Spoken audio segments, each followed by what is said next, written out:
At the state capitol, an update now on state lawmakers and what's known as the LGBTQ panic defense. 13 on Your Side political reporter Josh Albertus, who first told us about this effort months ago, joins us now with the latest. Josh. Well, Julia, this bill has now made it through both the state House and state Senate. Lawmakers saying that defense must be barred.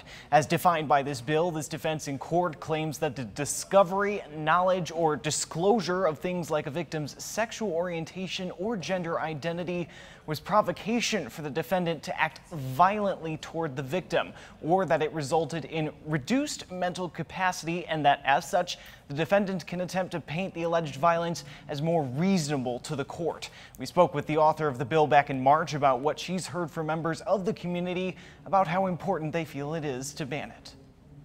There have also just been individuals that have reached out talking about why this is important, about how they fear that if something happens to them, the person that attacks them, or even worse, will be able to use this defense, and then they will have to basically argue for their own humanity in front of either a judge or a jury. The vote fell along party lines in the House, with the Democratic majority in favor, but did garner some Republican votes in the Senate.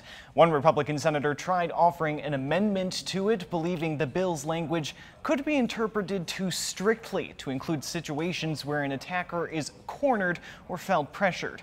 That amendment aimed at only allowing this to apply into instances where such knowledge or discovery was the, quote, sole or exclusive basis for the use of force, did not pass the Senate. The bill now heads to Governor Whitmer's desk for a signature.